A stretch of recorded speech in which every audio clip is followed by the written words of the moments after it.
आपण श्यामच्याई या गोष्टीमध्ये रात्र 39वी पाहणार आहे। तर आपल्या गोष्टीचं नाव आहे सारी प्रेमाने नांदा। जसं की आपण आपल्या घरामध्ये पण राहत असताना आपण सगळी भावंडं, आपली आई पण आपल्याला काय सांगते, अशी म्हणते का आपली आई की तुम्ही बहीण भाऊ भांडण करा रे, सगळेजण भाऊ भाऊ भांडण करा रे असं म्हणते का? आई उलट काय सांगते, भांडू नका, एकमेकांवर प्रेम करा, एकमेकांना जीव लावा, नसल एखाद्याला काय तर एकमेकाला मदत करा, पण सगळेजण एकत्र गोळ्या मेळानं छान राहा। आई आपल्याला, तुमची माझी प्रत्येकाची आई आपल्याला शिकवण देत असते की सगळ्यांनी छान राहायचं, प्रेमाने राहायचं, भांडण करायचं नाही, कुणाचा रागराग करायचा नाही, कुणाच्या खोड्या काढायच्या नाही, आपल्यामुळे कोणाला त्रास होईल असं वागायचं नाही। मग श्यामच्या आईचं सुद्धा तेच एक सांगणं होतं की कोणाचं मन दुखेल असं आपण वागू नये, कोणाच्या मनाला वेदना होतील असं आपण कधी वागायचं नाही। कारण काय होतं, एकदा का मनाला लागलं की आपल्याला त्रास होतो, वेदना होतात, त्याच्यामुळे जसं आपलं मन दुखलं की आपल्याला त्रास होतो की नाही, तसंच आपल्याप्रमाणे समोरच्याचा जीव जागायचा, त्याचं मन दुखलं तर त्याला सुद्धा त्रासच होणार आहे। म्हणून सगळ्यांनी शाळेत असू द्या, घरी असू द्या, बाहेर असू द्या, प्रेमाने एकमेकांशी वागायचं। भांडण तक्रार, तुम्ही कोणी भांडण करत नाही, मुलीच कधी तक्रारी पण तुम्ही एकमेकांच्या करत नाही, तर तुम्ही शाळेत छान वागता, घरी गेला मात्र भावांशी भांडत असता, मोठ्याने बोलत असता, ओरडून बोलत असता की नाही, आईला उलट बोलत असता, तर असं करायचं नाही। सगळ्यांनी कसं छान एकत्र आणि प्रेमाने राहायचं असतं। आता श्यामची आई काय म्हणते नाही का, श्यामची आई खूप आजारी पडली होती, शेवटचे क्षण जवळ आलेले होते, आणि मग तिने दिलेली शिकवण तिच्या मुलांनी कशी लक्षात ठेवली हे आपण आजच्या गोष्टीमध्ये पाहणार आहोत। पाठ गोष्टीला सुरुवात करूया। श्यामच्या गोष्टी सुरुवात झाली। दूर कुत्री भुंकत होती, वडार लोक उतरले होते, त्यांची ती कुत्री होती। सखू मावशी रात्रंदिवस माझ्या आईची शुश्रूषा करीत होती, म्हणजे काळजी घेत होती, सेवा करत होती, आईला काय हवं नको ते सगळं सखू मावशी पाहत होती। ती जणू उपजतच तिच्याकडे ती सेवा करण्याची वृत्ती असावी नाही का, की आपण तिने सेवा केली पाहिजे ह्याचे ज्ञान घेऊनच ती आली होती। जन्मजात परिचारिका, म्हणजे या दवाखान्यामध्ये जे सेवा करणारे असतात त्यांना परिचारिका म्हटलेलं असतं। मग ह्या ज्या नर्स आहेत तिच्या सेवा करतात, मग ती म्हणजे तशी ती परिचारिकाच होती। आईला स्वच्छ असे अंथरूण तिने घातले, स्वतःच्या अंथरुणावरची चादर तिने आई खाली घातली, उषाला स्वच्छ उशी दिली, एका वाटीत खाली राख घालून फुंकी टाकण्यासाठी ती आई जवळ ठेवून दिली। आता श्यामच्या आईला उठता येत नव्हतं, बसता येत नव्हतं, चालायचा प्रश्नच नव्हता, सगळं काही आईचं झोपून जागेवरच होतं। पण श्यामची मावशी म्हणजे श्यामच्या आईची बहीण किती काळजी घ्यायची, म्हणजे बहिणी बहिणींनी पण कसं राहावं हे आपल्या गोष्टीतून शिकायला मिळतं। ती एवढी सेवा करायची, तिचं रोज छान स्वच्छ अंथरूण टाकून द्यायची। श्यामच्या आईला चांगली चादर नव्हती, तर तिनं स्वतःसाठी आणलेली चादर श्यामच्या आईच्या अंथरुणाखाली अंतरली। आता श्यामच्या आईला उठायला येत नव्हतं, मग तोंडामध्ये झोपून झोपून फुंकी गोळा होत होती, ती कुठे टाकायची? मग तिनं एका वाटीमध्ये राख भरली आणि श्यामच्या आईच्या डोक्याजवळ ठेवली। जर तोंडामध्ये फुंकी आली तर त्या राखेमध्ये फुंकण्यासाठी, म्हणजे किती मनापासून श्यामची मावशी श्यामच्या आईची सेवा करत होती। तिच्यावर फळीचा तुकडा झाकण ठेवला, दररोज ती वाटी मावशी स्वच्छ करीत असे। म्हणजे पहा की जरी तुंबलेलं जरी होतं, पण तरी सुद्धा ते किळसवानं न वाटता आपल्या बहिणीची सेवा आपणच करायला हवी या वृत्तीप्रमाणे श्यामची मावशी ती वाटी दररोज स्वच्छ करायची। आपल्याला आपण खाल्लेला जेवणाचा खरकट डबा घासायला नको वाटतो, बरोबर की नाही? जर डबा आणला असेल तुम्ही शाळेमध्ये आणि तो खरकट असतो, दुपारी जेवढा धुतलेला नसतो, त्याचा घरी जाईपर्यंत वास येतो, आणि तो जर डबा आपण धुवायला घेतला तर तो का आपण तो डबा का बरं का नाही धुत, का धुवत नाही आपण तो डबा? त्याचा वास येतो, कारण तो बराच वेळ राहिला असतो। डबा खाल्लाय कुणी? म्हणजे आपण केलेली घाण आपल्याला स्वच्छ करायला आपल्याला नको वाटतं, मग श्यामची मावशी तर म्हणजे एवढी सगळी सेवा मनापासून करत होती. ती सांगितलंय म्हणून करत नव्हती, मनापासून सेवा करत होती.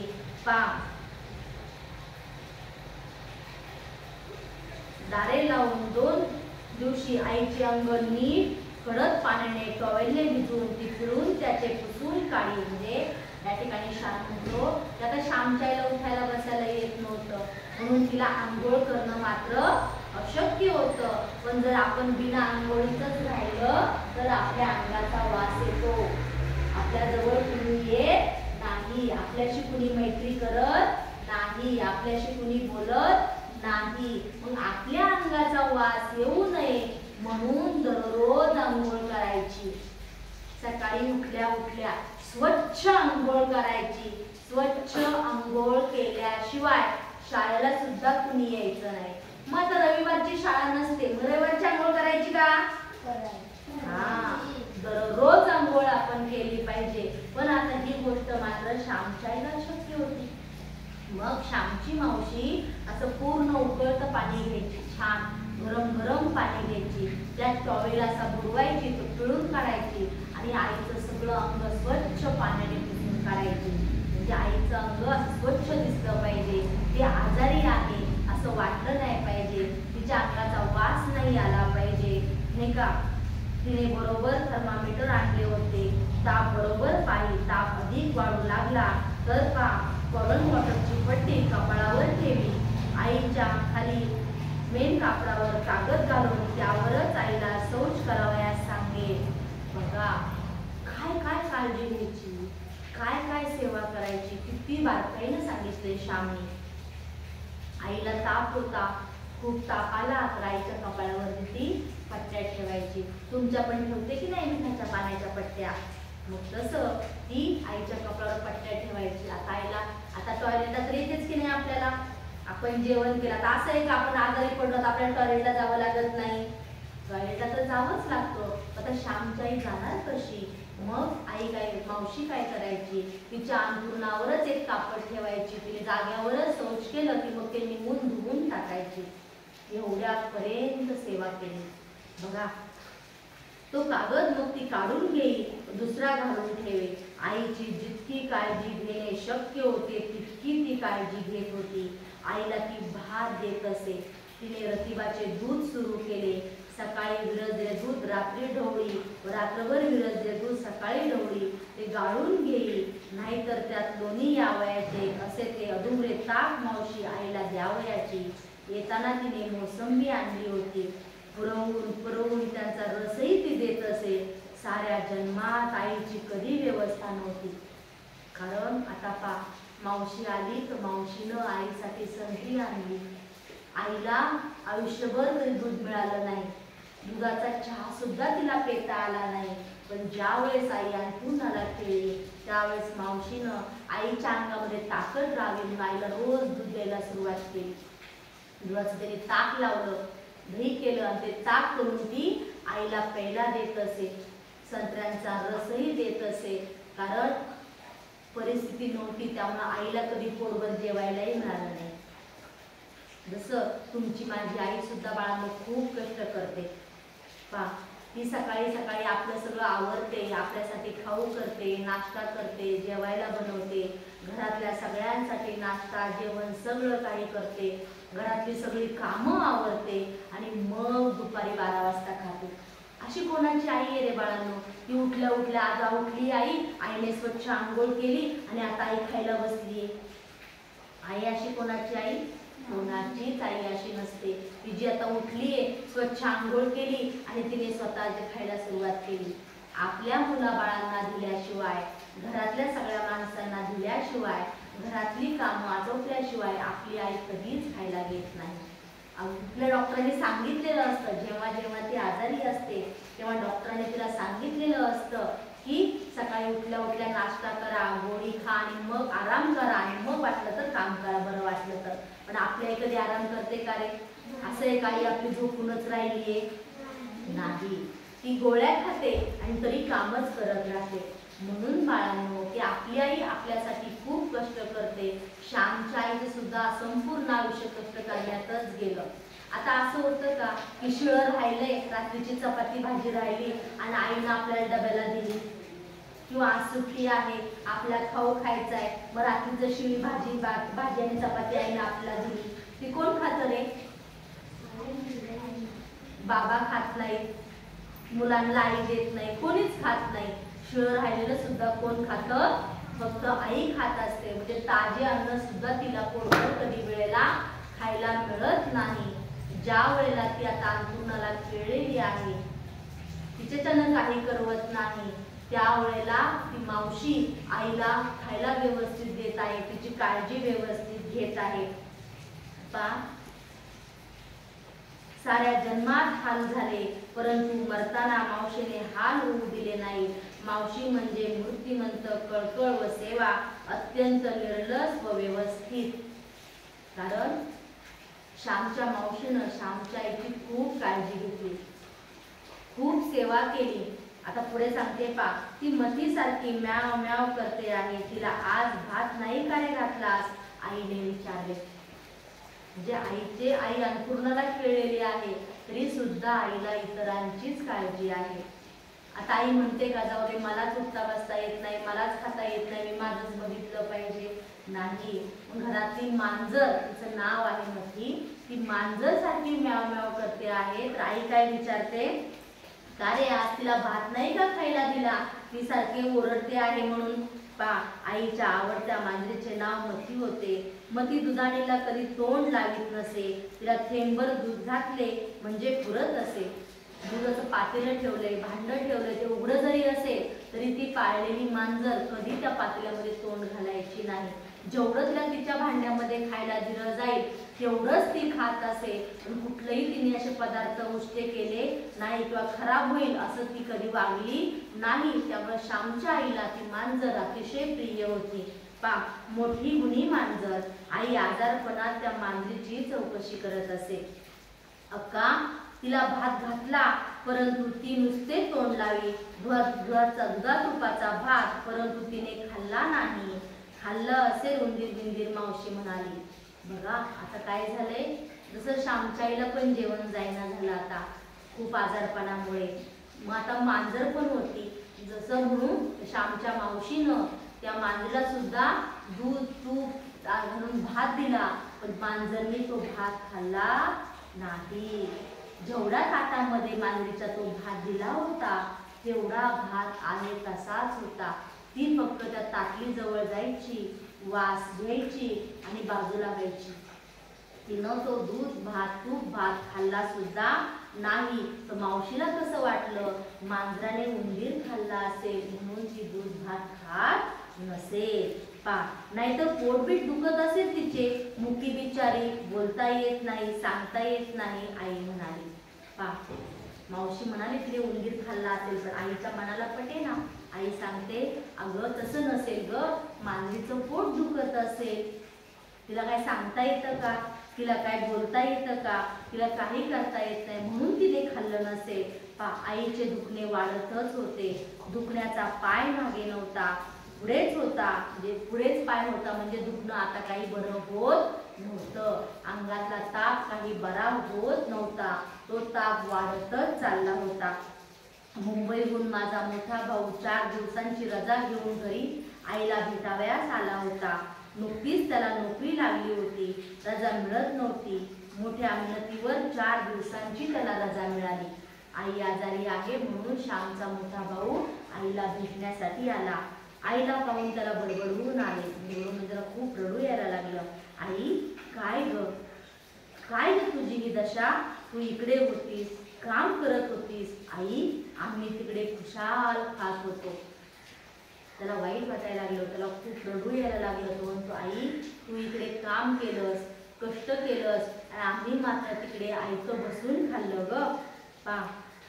परंतु तुला घास मिळत नव्हता असे म्हणून तो रडू लागला.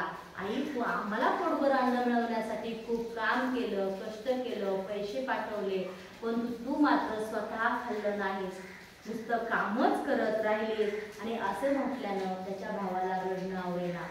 आईची झालेली दशा पाहून त्याला रडू यायला लागलं. धाकट्या पुरुषोत्तमाने सारे हकीकत त्याला सांगितली. आईने कसे हाल काढले, दवंडी कशी पिटली ते सारे त्याने सांगितले. दादाचे हृदय दुभंग झाले. मग ज्या वेळेला तो मुंबईला होता, तो इथे नव्हता, पण धाकटा पुरुषोत्तम मात्र आईजवळ होता. आईने कसे दिवस काढले, आईचे किती हाल झाले, आईला किती त्रास झाला, कसं काय काय सगळं घडलं, दादाला कसं पुन्हा माघारी जावं लागलं, हे सगळं पुरुषोत्तमने त्या भावाला सांगितलं. परंतु त्या आईची एकच शिकवण होती. आईने काय संदेश दिला होता, कुणाला जरी खेळली तरी सारे प्रेमाने नांदा, एकमेकांस कधी अंतर देऊ नका. म्हणजे सगळी भावंड मिळून एक जीवानं राहा, कधी तुम्ही कोणाला एकमेकांना अंतर देऊ नका. आई म्हणाली, चाललेच आहे बाळांनो, या देहाला चांगले दिले काय, वाईट दिले काय, जोपर्यंत देवाला यंत्र चालवायचे आहे तोपर्यंत ते चालणार.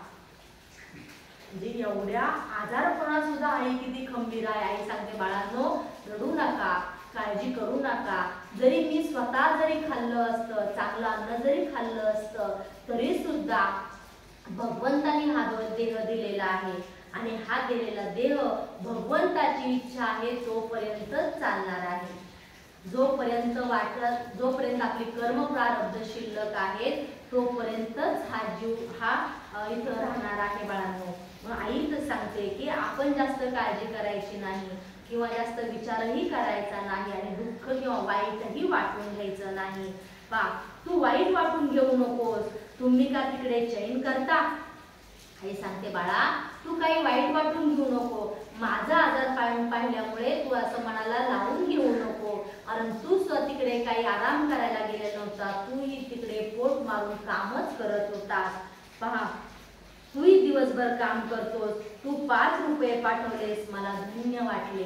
आता आईला अशी अपेक्षा होती का की पूर्ण पगार आईनं मुलाने आईला पाठवावा, परंतु त्यानं 5 रुपये पाठवले तरी आईला खूप बरं वाटलं की त्याला आपल्या कुटुंबाची काळजी आहे, आपल्या आई वडिलांची काळजी आहे, आपल्या लहान भावंडांची काळजी आहे. म्हणून त्यानं त्याच्या पगारातले काही पैसे घरी पाठवले होते. आणि जेव्हा मुलं आपल्या आई वडिलांची काळजी घेतात, आपल्या भावंडांची काळजी घेतात, तेव्हा त्या आईला सर्वात जास्त आनंद होत असतो. तू 19 रुपयातून त्यांना 5 रुपये पाठवले, खरेच मुठभर मांस चढले मला.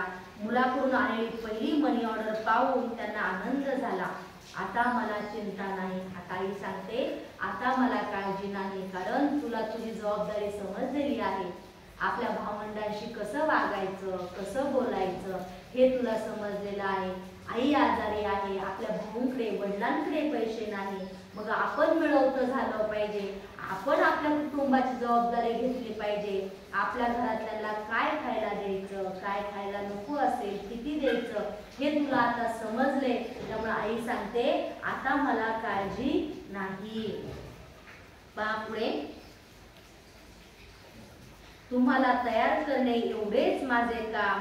तुम्ही गुणी निघालात, चांगले निघालात, तुम्हाला पैसे मिळोत वा न मिळोत, तुमच्याजवळ गुणांची संपत्ती आहे. आता मला काळजी नाही. आई सांगते की तुम्हा मुलांना घडवणं हेच माझं काम होतं, की तुम्ही गुणी निघावं, संस्कारी निघावं, की सगळ्यांशी प्रेमाने गुणी आणि संस्कारी म्हणजे काय, सगळ्यांशी प्रेमाने वागता आलं पाहिजे, कुणाशी भांडण करायचं नाही. जसं सुरुवातीलाच सांगितलं, दुसऱ्याचं मन दुखेल असं वागायचं नाही.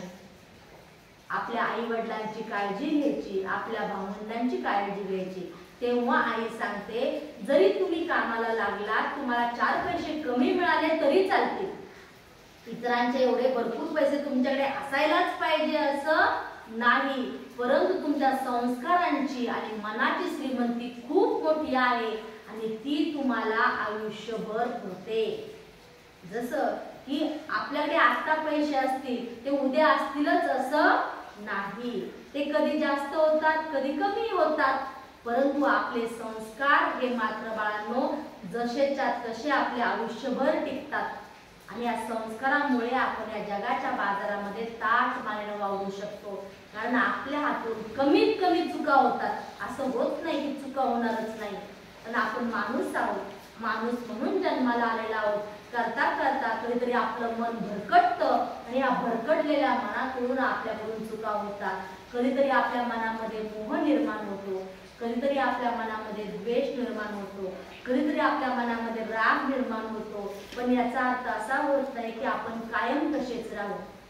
तर आपले जे संस्कार असतात, आईने जे आपल्या मनाला वळण लावलेलं असतं ते खूप काळ टिकून राहतं. त्यामुळे आपण सावध होतो आणि झालेल्या चुकातून आपण नव्याने शिकतो. पुन्हा त्या चुका आपल्याकडनं होऊ देत नाही. म्हणून आई सांगते, तुमच्याकडे 4 पैसे कमी असेल तरी चालेल, तुम्ही गुणी निघालात, तुम्ही संस्कारी निघालात, आता मला कसलीही काळजी नाही. श्याम तिकडे आहे, ह्या पुरुषोत्तमाला मावशी तयार करेल, एकमेकांना प्रेम द्या. आई सांगते, आता श्यामला तर आपण तिकडे पाठवले, तो जात नव्हता, बरोबर की नाही, तरी त्याला जबरदस्ती करून त्याला शिकण्यासाठी तिकडे पाठवलं होतं. हा दुसरा मुंबईवरून आईला भेटण्यासाठी आला होता आणि पुरुषोत्तम आई जवळ होता.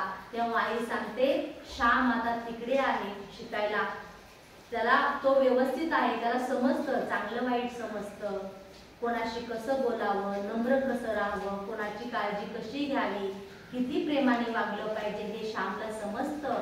पुरुषोत्तम मात्र अजून लहान आहे. पुरुषोत्तमला ह्या सगळ्या संस्कारांच्या गोष्टी शिकायच्या आहेत. तेव्हा आई म्हणते, मावशी पुरुषोत्तमला आता सगळं शिकवेल. एकमेकांना प्रेम द्या, परस्परांस विसरू नका. आई जणू निर्वानिरव करत होती. आता आईला कळलं होतं की आपले शेवटचे क्षण सुरू झालेले आहेत. आता आपण जास्त वेळापर्यंत जिवंत राहू शकणार नाही हे आईला कळून चुकलं होतं. कारण आईचा आजार खूप वाढत होता, तिच्या अंगामध्ये खूप थकवा आलेला होता, तिचा ताप जातच नव्हता, उलट तो वाढतच होता. त्यामुळे आईला समजलं होतं. मग आई सांगत होती, परस्पर म्हणजे भावंडांना एकमेकाला विसरायचं नाही. जसं ईश्वरी मगाशी म्हणाली की माझ्या आजीच्या काळामध्ये त्यांनी सगळ्या भावंडांनी एक तीळ 3 जणांनी खाल्ला होता, तेव्हा परिस्थिती होती. आता आपल्याकडे खायला प्यायला थोडंसं मुबलक प्रमाणात आहे. आपण एखादी गोष्ट मागितली की ती आपल्याला लगेच मिळते, म्हणून आपल्याला त्या वस्तूंची किंमत राहत नाही. परंतु आपण आपल्याला मिळतंय, बाकीच्यांना अजून त्याही गोष्टी मिळत नाहीत. म्हणून आई सांगते, परस्पर भावंडांनी एकमेकांना विसरायचं नाही, एकमेकांवर प्रेम करायचं, एकमेकांची काळजी घ्यायची. आई, मी येथेच राहू तुझ्या जवळ. बघा, आईची अवस्था पाहून त्या मुलाला किती वाईट वाटतंय. तो म्हणतो, मी नोकरीला नाही जाणार आई, मी इथेच राहू तुझ्या जवळ. राहू का? काय करायची ती नोकरी? म्हणजे त्या मुलाला, म्हणजे आईचे जे संस्कार आहेत त्याला असं वाटतं, माझ्या नोकरीपेक्षा माझी आई मला सर्वात जास्त प्रिय आहे. आता आईच्या ह्या शेवटच्या क्षणी मी माझ्या आईची काळजी घेतली पाहिजे, आईची मी सेवा केली पाहिजे, आईला मी जपलं पाहिजे. नोकरीचं काय, नोकरी मला पुन्हा केव्हाही लागेल, पण मला आता या शेवटच्या क्षणी माझ्या आईच्या सोबत असायला हवं. आणि म्हणून तो म्हणतो, आई काय करायची ती नोकरी, आईची सेवा हातून होत नसेल तर नोकरी कशाला.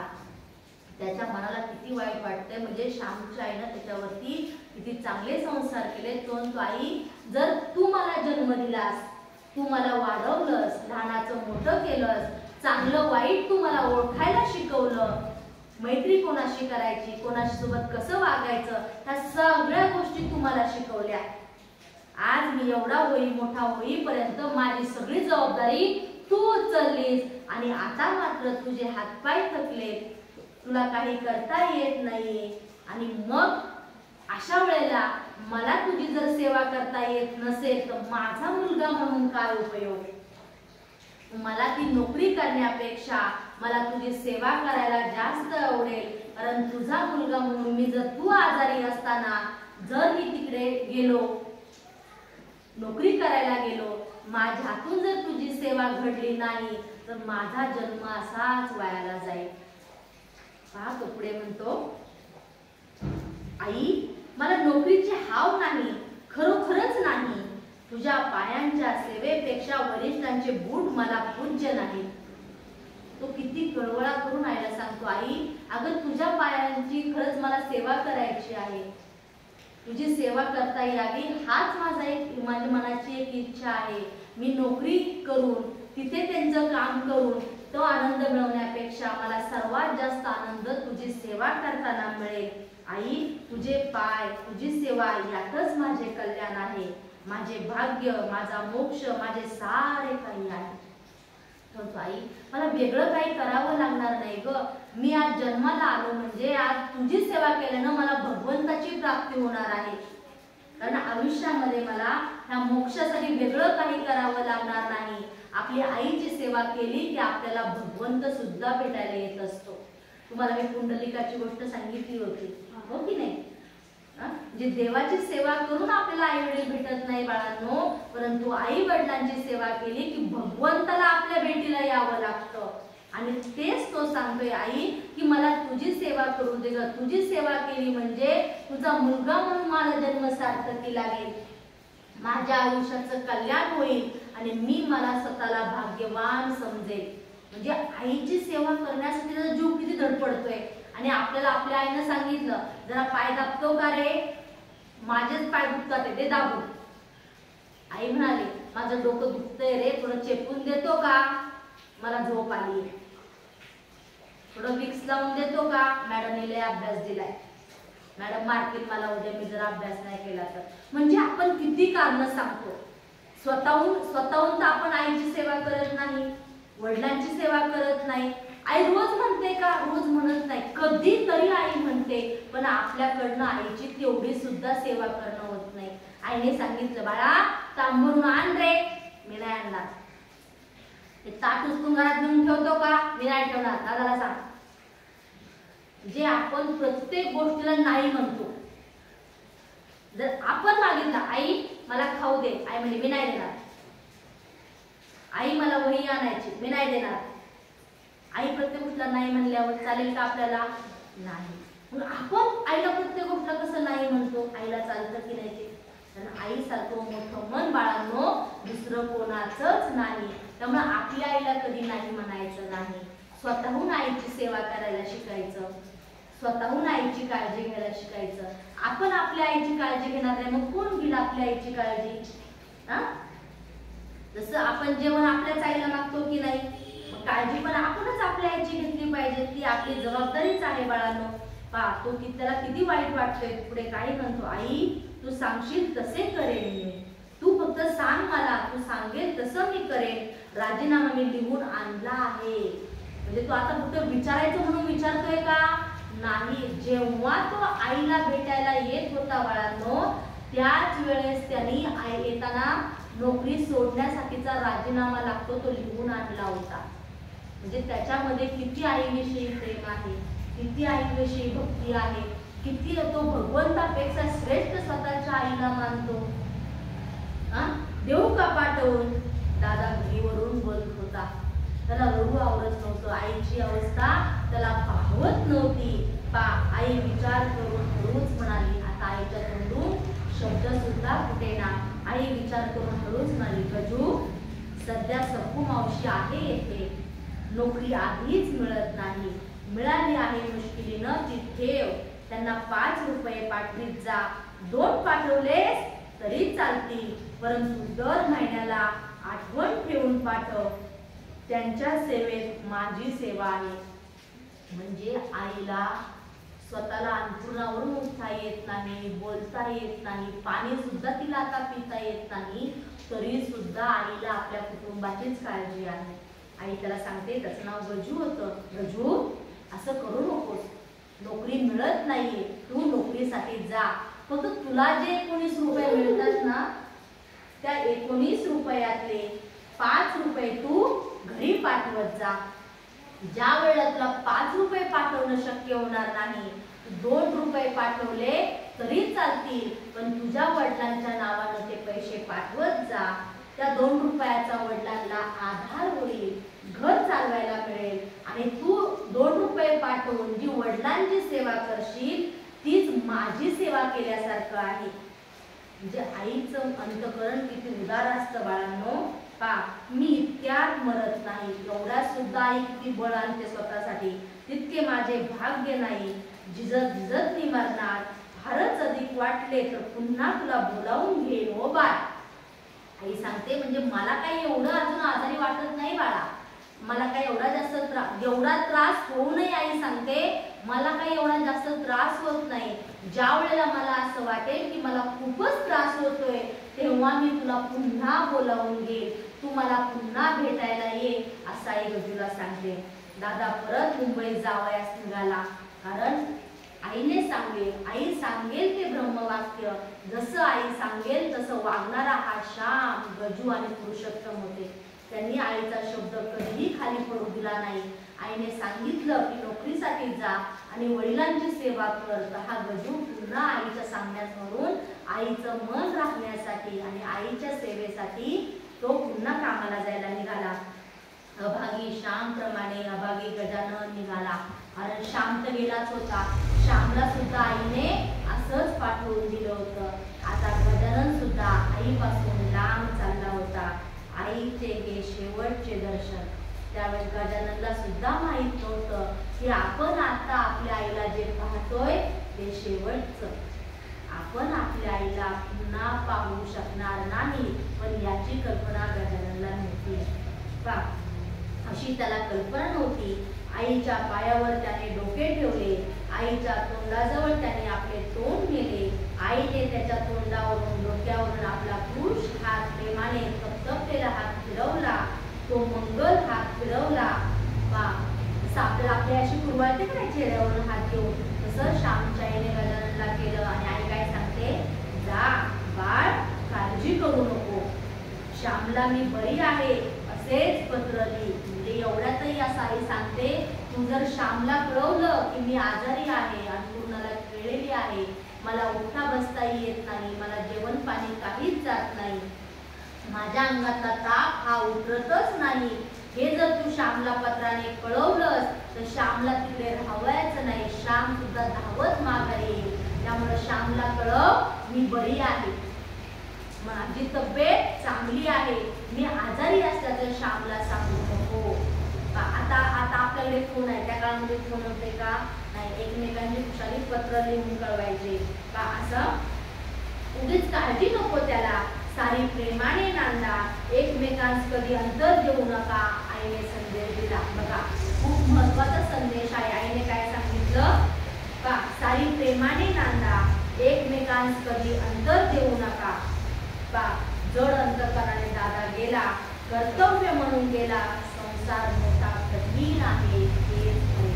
श्याम म्हणतो की त्याला जायचं नव्हतं, त्याला आईची सेवा करायची होती, पण तरी सुद्धा गजाननला मात्र जावं लागलं, कारण आईने सांगितलं घर चालण्यासाठी, कुटुंब चालण्यासाठी पैसा सुद्धा लागतो, तो जर नसेल तर घरातल्या वस्तू आणणार कशा. त्याच्यामुळे श्याम म्हणतो संसार फार कठीण आहे.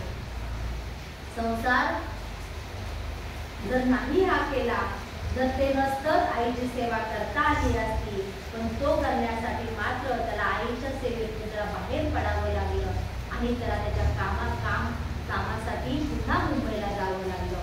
जसा श्यामही शिकण्यासाठी गेला, गजानन सुद्धा कामासाठी गेला, परंतु त्यांनी आईने जे शिकवण दिली होती, एकमेकांस विसरू नका, प्रेमाने सगळे नांदा, हे त्यांनी संस्कार कधीच विसरले नाही. हे सगळं आपल्या अंतःकरणामध्ये साठवून, आईचं ते रूप आपल्या अंतःकरणामध्ये साठवून, आईने दिलेली शिकवण आपल्या अंतःकरणामध्ये जपून गजानन सुद्धा आपल्या वाटेने जायला निघाला. त्यावेळेला आईलाही फार वाईट वाटलं आणि गजाननलाही फार वाईट वाटलं, परंतु एकमेकांपासून लांब गेल्याशिवाय पर्याय नव्हता. म्हणजे आई एवढी आजारी होती तरी सुद्धा आई आपल्या मुलाबाळांचीच काळजी करत होती. आपल्या मुलांसाठी काय योग्य आहे, काय त्यांच्या हिताचं कोणतं आहे, याचाच विचार आई शेवटपर्यंत करत असते. म्हणून आपण आपल्या आईची सेवा करायची, आईला कधी दुखवायचं नाही, आईला त्रास होईल असं कधी वागायचं नाही. ज्या वेळेला आपल्या आईला आपल्याकडून त्रास होतो ना बाळांनो, अशी मुलं सुद्धा भगवंताला सुद्धा आवडत नाही. म्हणून आपल्याला जर सगळ्यांचं लाडकं व्हायचं असेल तर आपण आईचं लाडकं असतो, परंतु आपण आपल्या हातून आपल्या आईला त्रास होईल असं मात्र वागायचं नाही. आवडली गोष्ट सगळ्यांना? काय संदेश दिला रे आईनं? बरोबर, सगळेजण प्रेमाने नांदा. अजून काय सांगितलं?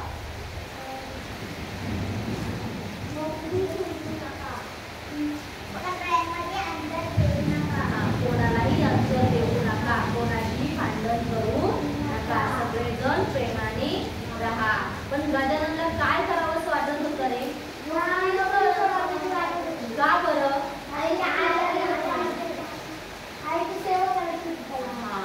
जर त्या ठिकाणी तुम्ही असं तुम्ही काय निवडलं असतं? तुम्ही काय केलं असतं? खूप नोकरी छान आहे, पैसा चांगला मिळतोय, तर तुम्ही काय निवडलं असतं? बघा, आपण काय निवडलं असतं? नोकरी निवडली असती, तर त्या नोकरीतून पैसा मिळणार आहे आपल्याला, हो की नाही? परंतु गजानन काय निवडत होता? आई. त्यानं आई निवडली होती, आईची सेवा निवडली होती. म्हणून आपल्याला हे शिकायचं आहे की आपल्याला आपल्या आईची काळजी घ्यायची आहे. राहील सगळ्यांच्या लक्षात? आपण